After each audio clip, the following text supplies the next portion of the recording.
សូមជូនរឿងស្នេហ៍ពិតមិនគិតមានក្រភាគទី2ការចាប់ផ្ដើមនៃមិត្តភាពបន្ទាប់ពីការជួបគ្នាលើកដំបូងនៅហាងលក់សម្លៀកបំពាក់សុភ័ក្រមិនអាចបំភ្លេចវីរៈបានដោយដកជាប់នៅក្នុងចិត្តគំនិតនាងពោពេញទៅដោយសំណួរដែលសួរថា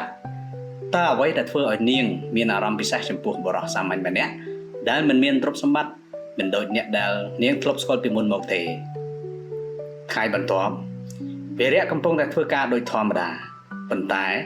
អារម្មណ៍គាត់មិនមូលតលតែសោះពោពេញទៅដោយភាពច្របូកច្របល់ដូចជាស្រឡាញ់គេមិនបណ្ដឹងគាត់កំពុងគិតដល់សុភ័ក្រដែលមានរូបឆោមលោមពណ៌ល្អនិងមានវាចាទន់ភ្លន់ដោយសារិកាគាត់មិនប្រកាសថានាងគិតដល់គាត់វិញដែរនោះទេនៅល្ងាចថ្ងៃនោះសុភ័ក្រសម្រេចចាត់ផ្ញើសារទៅវីរៈសួស្តីសង្ឃឹមថាលោកមានថ្ងៃល្អនិងសុខសប្បាយខ្ញុំមិនអាចបំភ្លេចនៅភាពស្មោះត្រង់របស់លោកបានទេលោកធ្វើការនៅទីនោះរាល់ថ្ងៃមែនដែរឬទេវីរៈភ្ញាក់ផ្អើលបន្តិចពេលឃើញសារដែលសុភ័ក្រផ្ញើមក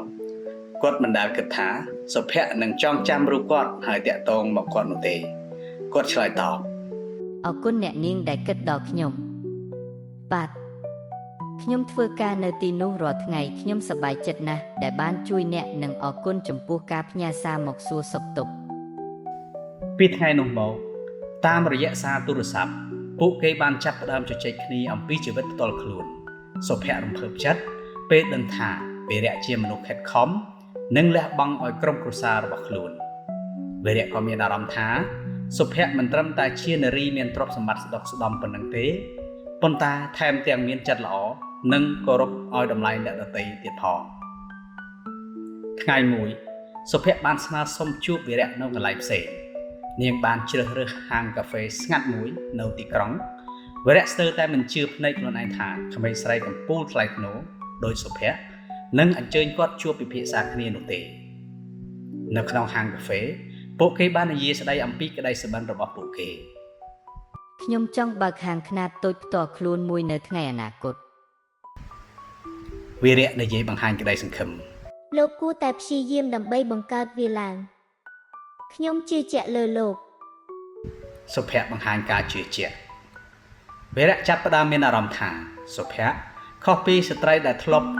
ស្គាល់ពីមុនមកប៉ុន្តែក្តីស្រឡាញ់រវាងអ្នកមាននិងអ្នកក្រីក្រតើអាចមានអនាគតដូចជាសុភ័ក្រនិយាយឬទេតើស្នេហានេះអាចទៅមុខបានដែរឬទេតើក្តីស្រឡាញ់នេះនឹងជួបឧបសគ្គអ្វីខ្លះសូមតាមដានភាគទី3ដែលជាភាគបន្តសូមអរគុណ